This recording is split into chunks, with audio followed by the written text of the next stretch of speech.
The number 7. It may be the unluckiest number ever, because 7 is the number that counts down to the end times. 7 angels usher in unimaginable calamity, and 7 vials hold the poisons that will destroy us all. Each is triggered over a 7-year period that begins at the precise moment when a Savior breaks the first of 7 seals.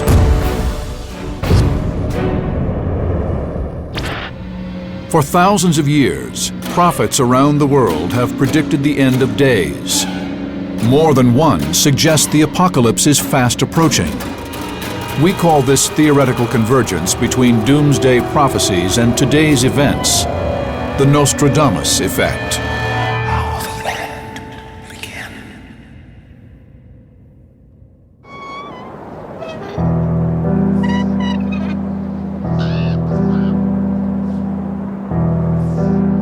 Revelation, the final book of the New Testament, exposes a chilling timeline. Many accept it as a countdown chronicling God's master plan to end the world.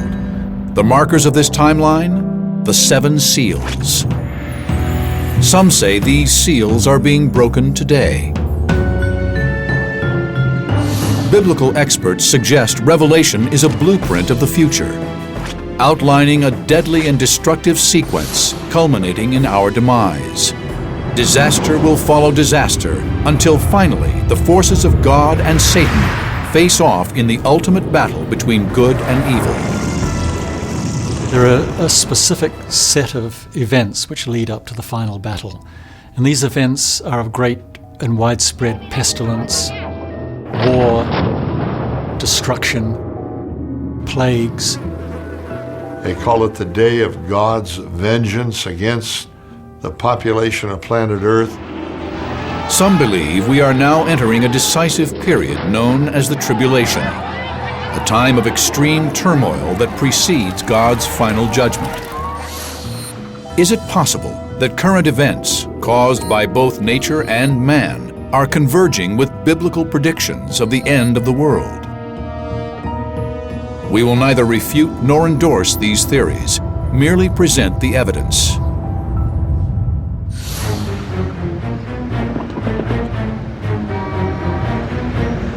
Today, believers are seeking connections between the book of Revelation and science to determine if any of the biblical 7 seals have already been broken. But even among those who believe that they have, debate still rages. Many disagree about where our own age fits into the timeline said to be marked by the seals. Are we in the middle of the sequence, as some suggest? If so, when will the final seal be broken, supposedly igniting the end of everything?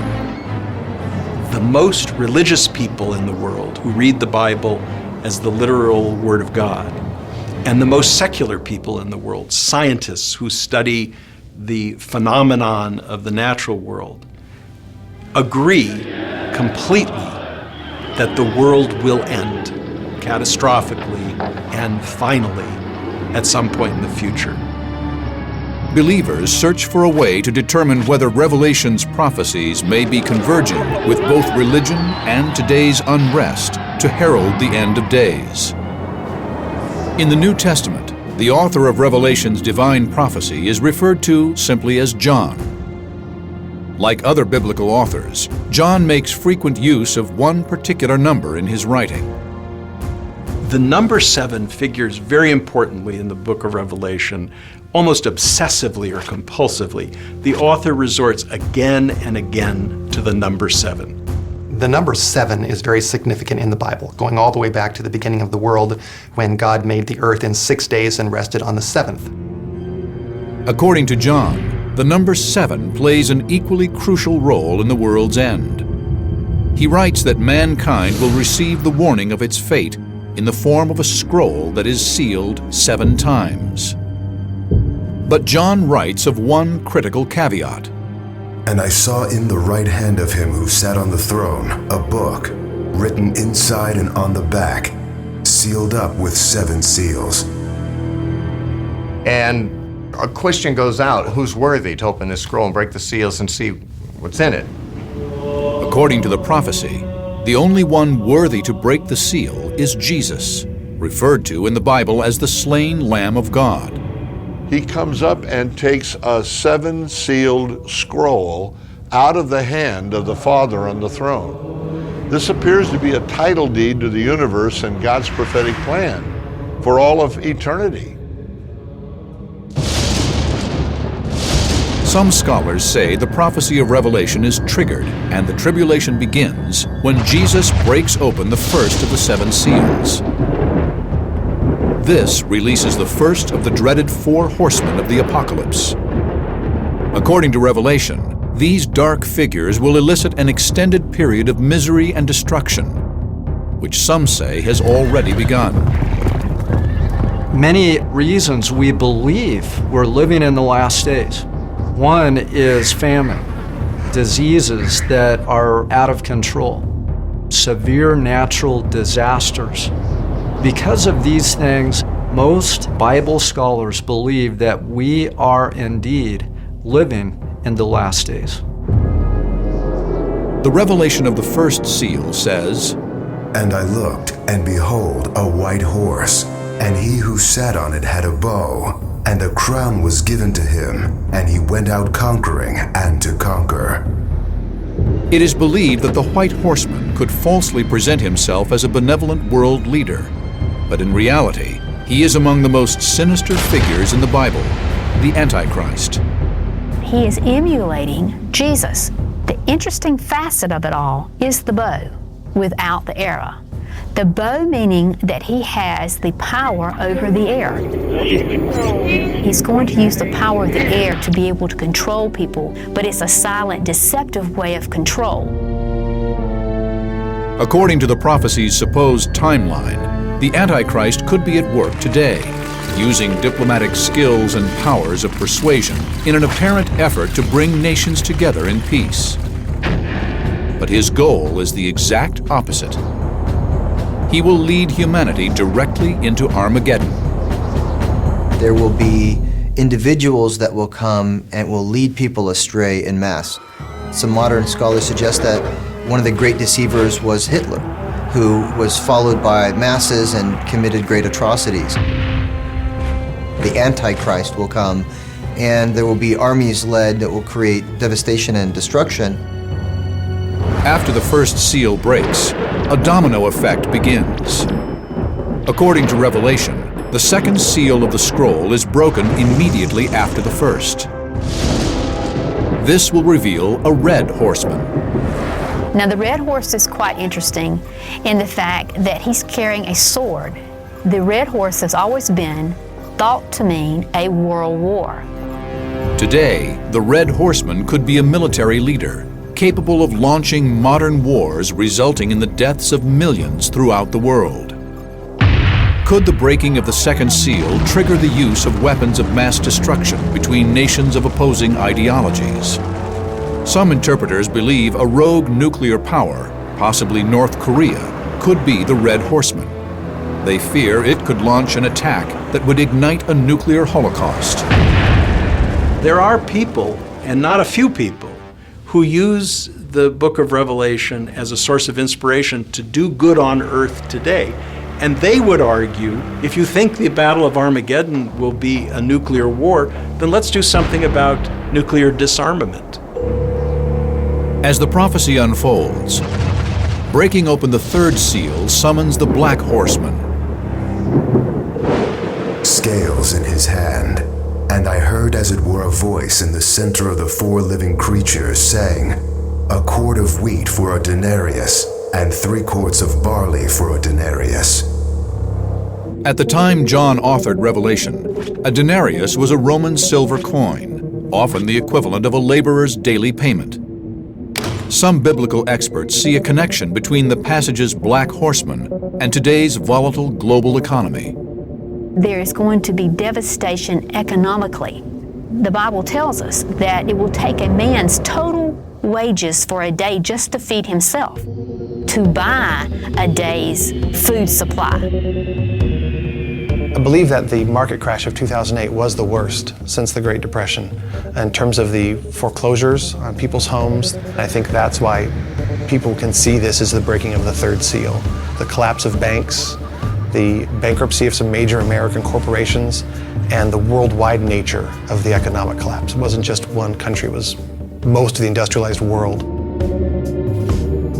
Some believe the Black Horseman could symbolize a crisis ignited over the unbalanced distribution of global wealth.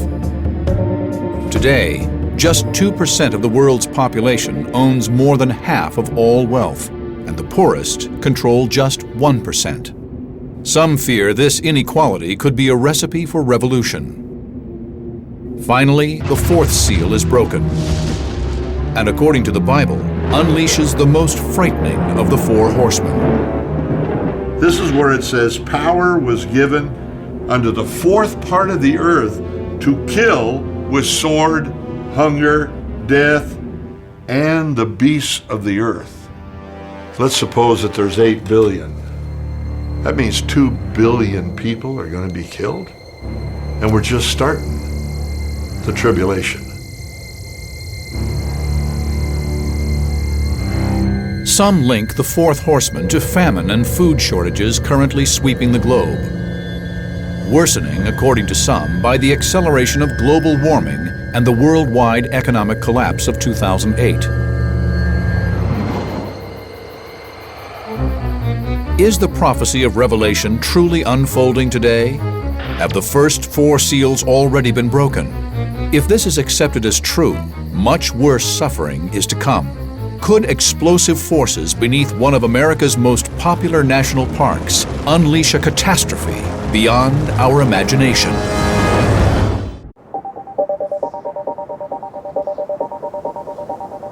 Dramatic upheavals are occurring around the world today. Some believe that Revelation, the final book of the New Testament, reflects this extreme period in the form of a timeline portending a global apocalypse. The timeline is measured by the breaking of 7 seals. And for believers, the breaking of the seals is irrefutably linked to today's escalating turmoil. We live in a time where we have witnessed horrible, tragic, catastrophic events, the most obvious of which is the terror attacks on 9/11. That event agitated a fresh upwelling of prophetic gloom. Surely these are events that were predicted in Revelation. But are divine forces actually beginning to break the seals? Is there any evidence that supports this hypothesis? Clues may be found in the text of Revelation, authored by John. John sees the Christian martyrs in heaven crying out, God, how long before we're vindicated for the blood that was shed on our part? This speaks to a fundamental belief underlying not only the timeline in Revelation, but also Christian faith, which states believers will be saved by the grace of God.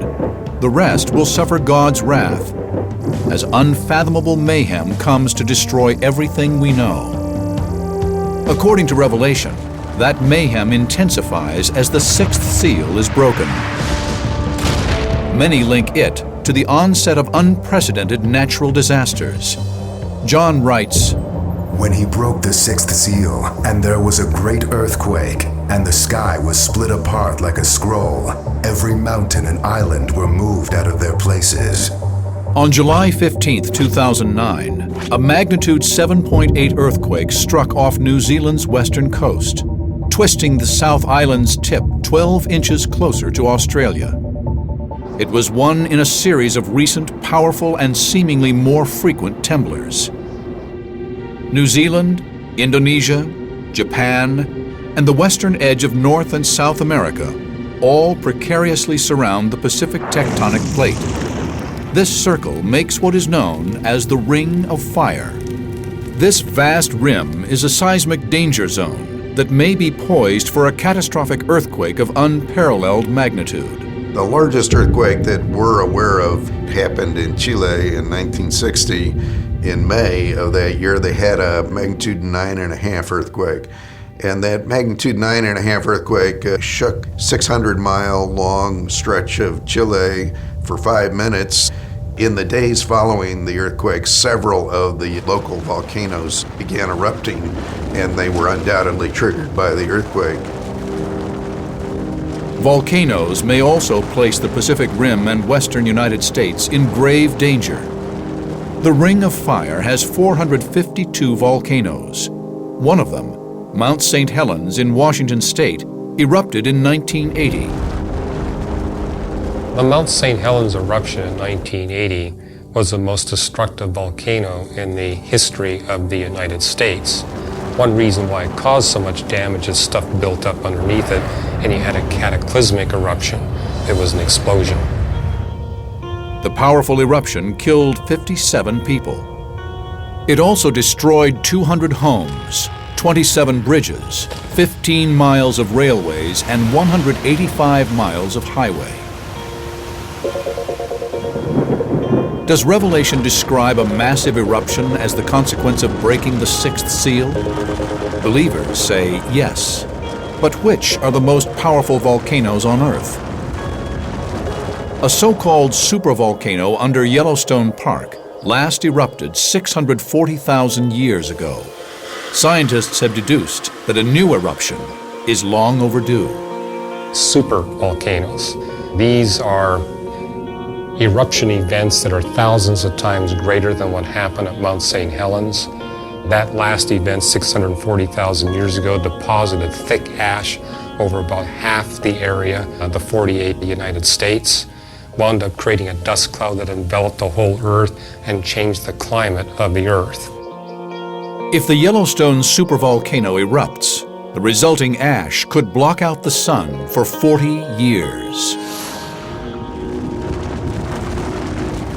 A volcano the size of Yellowstone would put a tremendous amount of dust in the atmosphere, aerosols in the atmosphere. Hydrogen sulfide would go into the air, change the reflectivity of the sunlight on the Earth's surface. We'd expect decades of major global cooling in that case because of those aerosols. In addition, tremendous amounts of ash would be spewed out across the United States. Other cultures have also prophesied alarming geologic catastrophes. The Indians, Cherokee and Hopi and others, saw the world eventually coming to the point where it would break apart with a mighty earthquake. If the sixth seal actually does correspond to today's natural disasters, Revelation emphasizes that the calamities will become so powerful and widespread that no place on earth will be safe. Will it matter if we live in Europe or Asia or Australia or North Idaho? The Bible's very clear that it's going to happen all over the world, that humanity just can't hide from the final events. I believe that those that live in the country will have it a little bit easier than those that live in the city, but ultimately it's coming wherever we are. Believers in Revelation accept that no horrors in history will compare to those coinciding with the first six seals. But they also believe that these horrors will be dwarfed by those corresponding to the seventh and final seal. John writes that when the seventh seal cracks, it is followed by an ominous silence. The silence in heaven is due to everybody being in awe of what's about to take place. According to Revelation, God will offer humanity a merciful respite, but it will not last.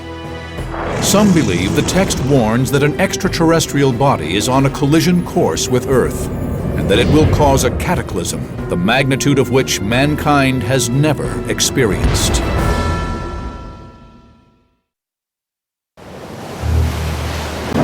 Revelation, long considered the most controversial book in the Bible.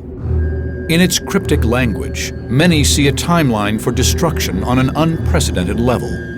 Some argue the timeline will end suddenly, violently, in this century. We live in a world that is changing profoundly and fast, and that is facing threats that seem apocalyptic to us. We worry about global warming, overpopulation, It's necessary only to open the newspaper or turn on CNN to see headlines which, in the eyes of some readers of Revelation, will be sure proof that the biblical prophecies are coming true at last. Just think about in the last couple of years, we have seen devastating hurricanes. We have seen devastating tornadoes. We've encountered earthquakes very high on the Richter scale. If you look at how fast they are happening and how much closer together they are coming, as we get closer to the end of days, they almost will come right on top of each other. The prophecy within Revelation suggests that as the 7 seals of the apocalypse are broken one by one, we move closer to the end of the timeline. Some biblical experts contend that the seals have already begun to break, setting the stage for a final cataclysm. If this is true, what could happen and when? Exactly where are we on the timeline? There will be terrible suffering, wars, illness, a series of disasters, catastrophes that will be visited on Earth, on human beings living on Earth, as the end of the world approaches. And in the end, we will witness the final destruction of the Earth on which mortal human beings live. But what forces will bring about this final destruction? How would we know that the most important seal of all, the 7th, has been broken? Revelation says the final punishment for mankind's evil will be heralded by the peals of celestial trumpets. You see 7 angels, each having a trumpet, and they come forth, and then begins the series of the trumpet judgments. Some believe that these judgments will be natural disasters of unprecedented magnitude. They look to science for answers, as they theorize that the cryptic text in Revelation may allude to physical forces on or beyond Earth. Some New Testament scholars say that this and biblical references to fire falling from the sky could be interpreted as asteroids. A collision between an asteroid and the Earth may be the catastrophic event predicted in another verse from Revelation. The 3rd angel sounded his trumpet, and a great star, blazing like a torch, fell from the sky. The name of the star is Wormwood. Some believe that Revelation's author, John, is not specifying a star in this passage, but a comet or asteroid. It is widely accepted that ancient observers could not have understood the difference between various types of celestial bodies. And while no stars are named Wormwood, there is strong scientific evidence that an asteroid strike could play a major role in the mass extinction of life on Earth. Astronomers now believe that all 3 generations of dinosaurs, Triassic, Jurassic, and Cretaceous, were brought to extinction, at least in part by extraterrestrial collision events, giant comets and asteroids striking the Earth. If something that big were to happen, humanity wouldn't survive. Today, a collision between Earth and an asteroid just a few miles in diameter may release as much energy as 1,000 nuclear weapons detonated simultaneously. In Winslow, Arizona, a crater that's almost a mile in diameter, that was caused by a rock that was only 100 feet across. If one of the larger ones, like say something 1,000 feet across, were to hit a populated area like New York City or Los Angeles, the energy release would be such that it would wipe out the entire metropolitan area of any one of those cities. Destructive power of this magnitude was evident in an historic impact event in 1908. An extraterrestrial body, likely a comet or asteroid, entered Earth's atmosphere and exploded over central Siberia, flattening over 700 square miles of the Tunguska forest. The region was so remote that only 1 death was reported. As recently as 2006, a half-mile wide asteroid, large enough to cause catastrophic climate change and disrupt the world's agricultural production, came within just 24 hours of smashing into Earth. In space terms, a near miss. Astronomers today are tracking hundreds, if not thousands, of asteroids and comets out there that could make a close pass of the Earth. About as large as they get is about 1 kilometer across. And so yes, there is a serious effort to track those, because if they were to strike the Earth, it could cause a lot of damage.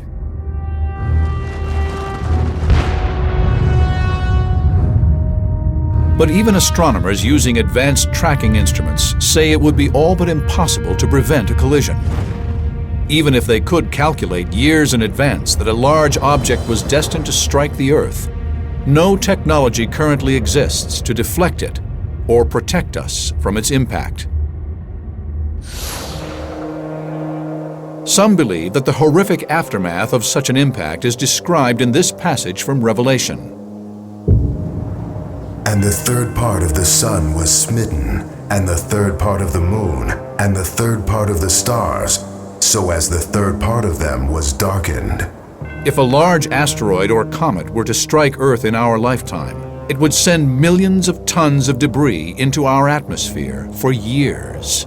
This would virtually imprison us in a cloud of dust, cut off from the life-giving sun. Is this the scenario described in Revelation? In any case, its author writes that more trumpets will blast, and even greater anarchy will unfold. And so this starts tremendous calamity. It says there came out of the smoke locusts upon the earth. According to Revelation, when yet another trumpet sounds, a giant army will pillage the earth. Its mission? To slay the third part of men, and the number of the army of the horsemen, 200,000. Many experts interpret this to mean that an army, 200 million strong, will wage war against its enemies, slaughtering populations across the globe. But who could summon such a massive force?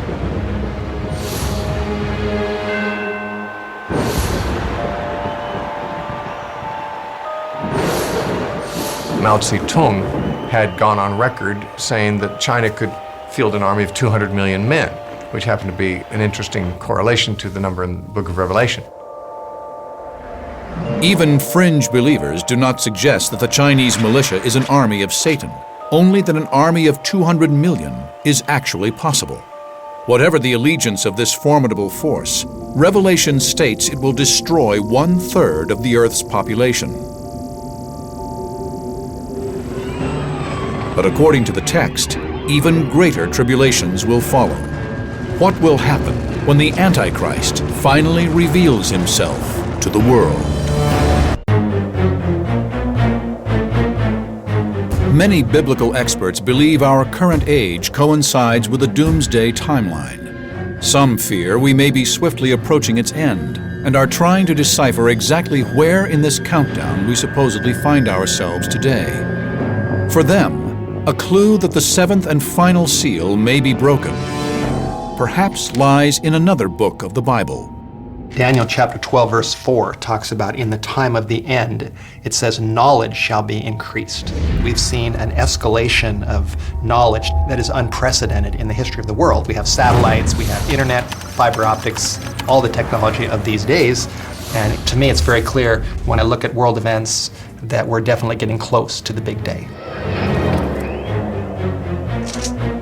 The dark prophecies in the book of Daniel are also reflected in Revelation, that the tribulation will build in intensity as 7 angels, one after another, sound trumpets that signal distinct catastrophic events.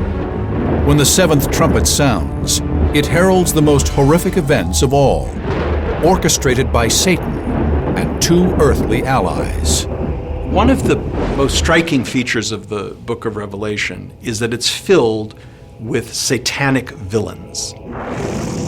The principal villain is Satan himself, who's depicted in Revelation as a dragon with many heads and many horns.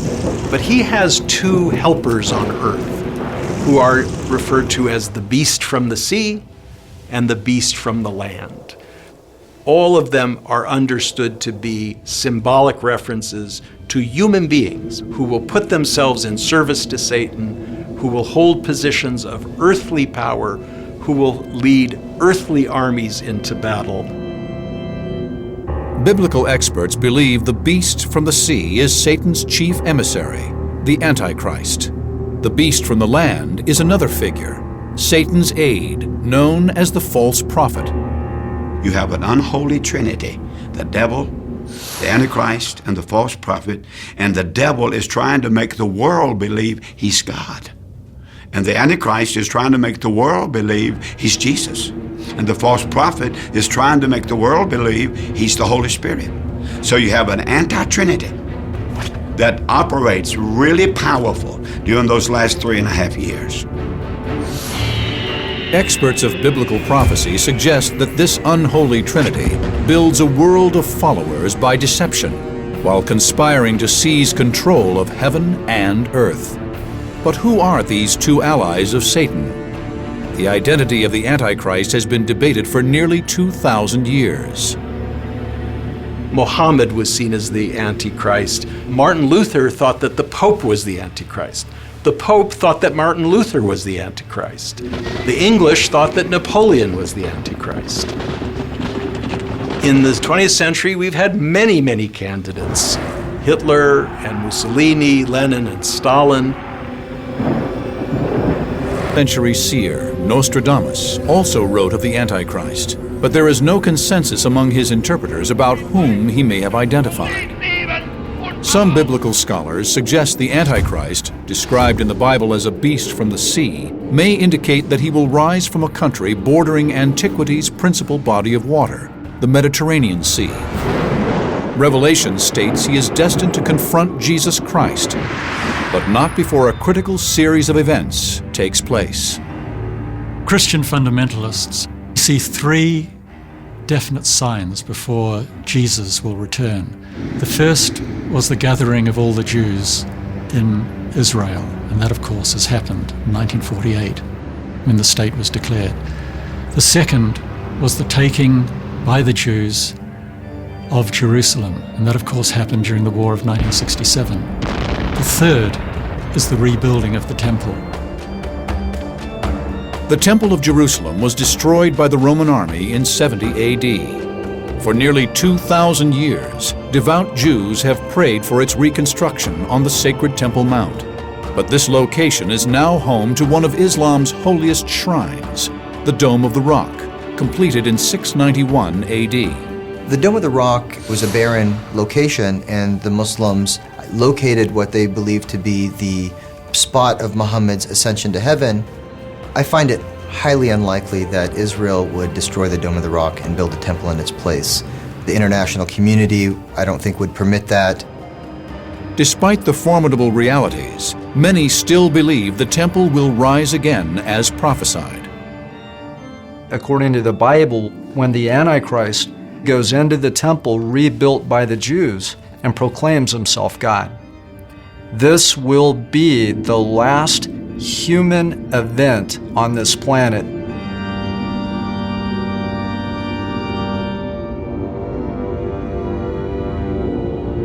Revelation describes that as the Antichrist and the rest of the unholy trinity seduce mankind, a final horrific series of disasters strikes. The biblical text describes them as 7 vials containing the poison of God's further wrath. And they are similar to the trumpets. In fact, they follow pretty much sequentially the same pattern of hitting land and ocean and rivers and the air, but instead of doing about a third part damage, they do total damage. Revelation depicts this wave of disasters as the final sweep to exterminate all those who refuse to follow God. The scenario described is gruesome. When the angels release the contents of their vials, pestilence and disease run wild. The outbreak Revelation describes is on such a magnified scale that it would dwarf the greatest pandemic crises global health organizations have ever faced. We are in the midst of a pandemic right now. The H1N1, or the swine flu virus, is in a pandemic alert state of 6 by the WHO. This is a flu which has crossed species. When a flu is able to cross species, it not only can access far greater people who have never been exposed to it before and so don't have any immunity. We've never seen this before. So far, it still is producing mild symptoms. But if this particular flu virus undergoes the antigenic drift, it could increase in severity. It could establish greater virulence, and that would be a major public health problem. H1N1 swine flu may strike up to 40% of Americans by 2012 and kill several 100,000. U.S. health officials hope to provide inoculations for 200 million Americans. But resistant viruses, much more potent than swine flu, could push mortality rates up into the 80th and 90th percentile, taxing health organizations beyond their ability to cope. This may mean we would be virtually defenseless against a plague of such extreme proportions. A global medical crisis could be amplified by yet another catastrophe, chronicled in Revelation, where seas become blood and the blood of animals and humans mingle. Some interpreters say this part of Revelation's prophecy suggests the world's water supply will be rendered undrinkable, possibly by the rotting, plague-ridden bodies of millions of victims. The biblical text states that other poisons follow from each vial until the world is nearly desolate. Some suggest this may already have begun, in the form of a naturally occurring process called algal bloom. Also known as red tide, it is a phenomenon that can turn water crimson. A high concentration of microscopic algae produces harmful neurotoxins that can kill fish, birds, and marine mammals. Spread globally, millions would die. Some suggest this will be the punishment for our failures as environmental stewards of the planet. When Jesus comes, he will destroy those who destroy the earth. And I see that phrase, destroy the earth, as predictive of a global environmental crisis where humanity, through its pollution and deforestation, contributing to the destruction of the resources of the planet. If Revelation is a blueprint of mankind's end, as many believe, billions will lie dead at the climax of the tribulation. The book of Revelation is like a lens or a magnifying glass or a telescope through which we can peer and ponder this great mystery of endings. Revelation is full of monsters, it's full of catastrophe, it's full of villains and evil figures, and surely the author of Revelation was a great creative genius who understood how to stand in a room and address an audience and provoke that kind of anxiety and fascination that we also feel when we sit in a movie theater. But the apocalyptic scenario in Revelation does not end with the climax of the tribulation. The devastated earth will be the stage for one final battle. The forces of the Antichrist will face off with the army of Jesus. But this Son of God is not the Prince of Peace millions of us think we know.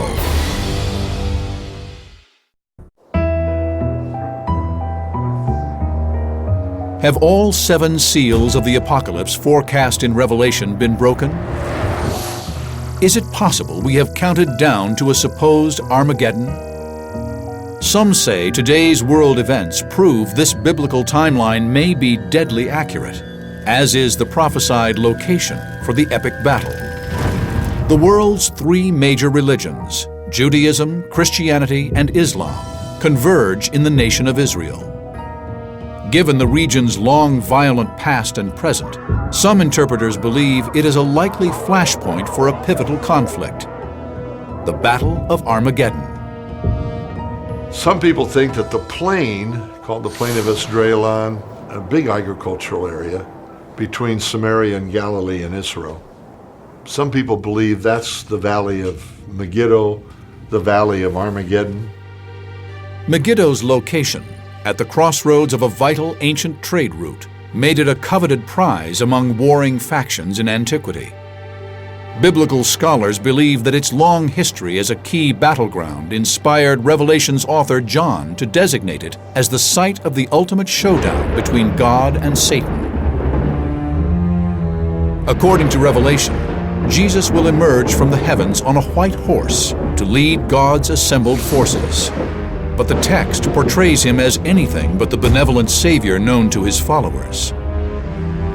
His eyes are a flame of fire, and he is clothed with a robe dipped in blood. From his mouth comes a sharp sword, so that with it he may smite the nations, and he will rule them with a rod of iron. Now, it's utterly impossible to reconcile the Jesus of the book of Revelation, who has blood-stained robes and is leaving blood for hundreds of miles around the battle site, with the gentle Jesus, the loving Jesus of the Sermon on the Mount. The two are not the same figure.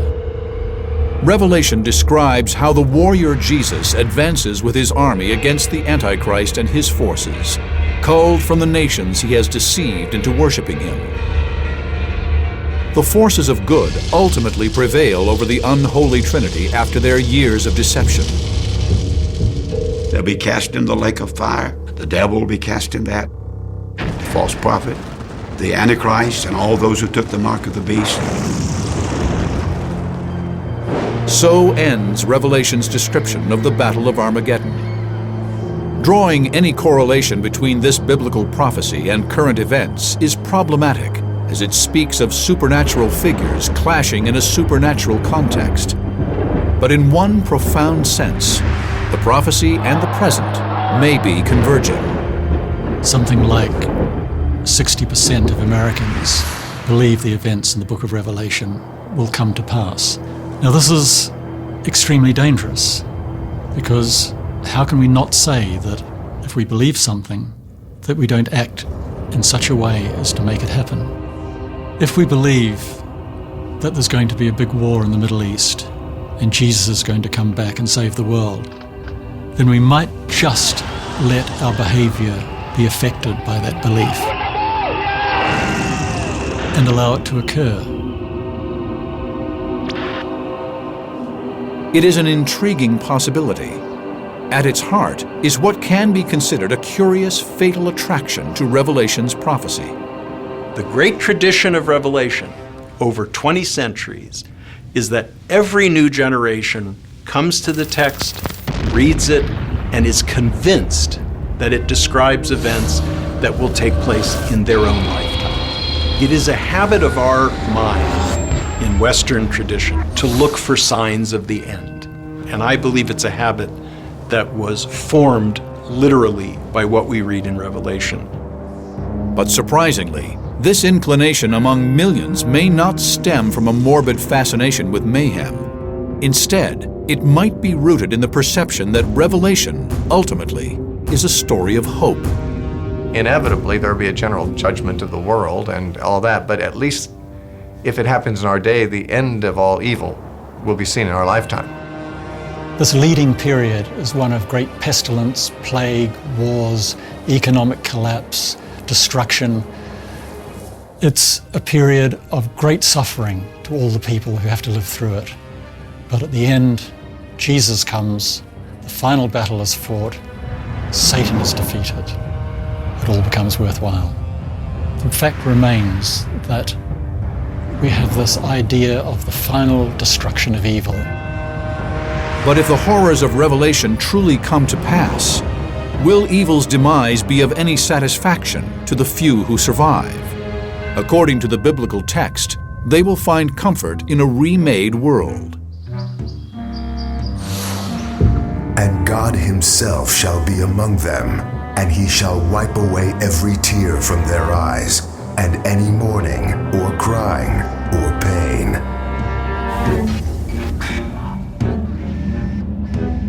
All those things seem to be pointing at that there is a time that is going to come that something very bad, very catastrophic is going to happen. And I don't think that there's a way for us to escape that. I really think that this is going to happen, just as it's been prophesied to happen. Only time will tell.